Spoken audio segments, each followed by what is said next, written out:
Good morning and welcome to Daily Devo, the best way to start your day in the Word of God.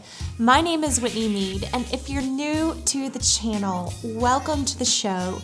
Every day, Monday through Friday, we begin our day together right here by getting encouraged, getting filled up, and growing closer to the Lord. You may not know this about me, but I'm an image consultant. I've created an online quiz that helps you discover your best color palettes for your wardrobe. It's absolutely fascinating.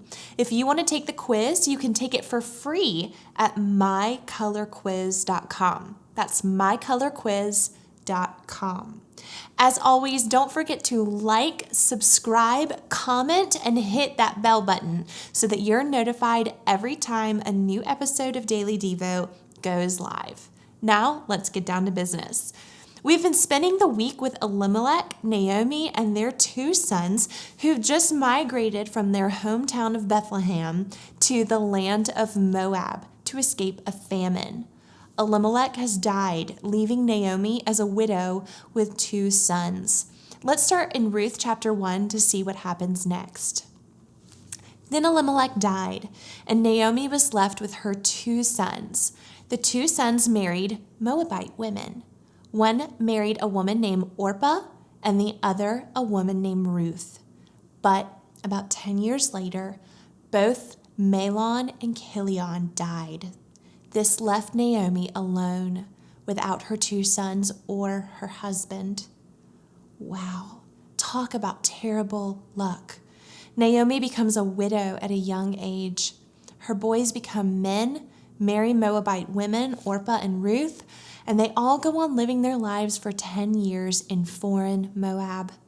Then, both of her sons die.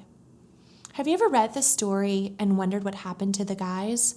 I have. I wonder if they got mugged or they had a farming accident or they were warring with another tribe and they died. I don't know. But whatever happened, they died close to one another, and these three women are now left as widows.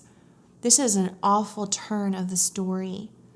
As I mentioned yesterday, being a widow in this day and age is not like being a widow today. Widows were one of the most marginalized group of society, and oftentimes women had to turn to things like prostitution to keep themselves fed and alive. It was so very important to be a married woman during this time. So Naomi thinks quickly on her feet. If she can just get back to Judah, she knows that under God's law of protection, widows must be taken care of. You see, God made a very special provision for widows. In fact, there are over 80 references in the entire Bible to widows specifically. Let's read in Deuteronomy 16:10-12, where God makes a special place at the table during the Festival of Weeks for widows and other marginalized groups. Then celebrate the Festival of Weeks to the Lord your God by giving a freewill offering in proportion to the blessings the Lord your God has given you. And rejoice before the Lord your God at the place he will choose as a dwelling for his name, you, your sons and daughters, your male and female servants, the Levites in your towns, and the foreigners, the fatherless and the widows living among you. Remember that you were slaves in Egypt, and follow carefully these decrees. Rather than excluding widows in his holy celebrations, God makes a place for them at the table. Wow.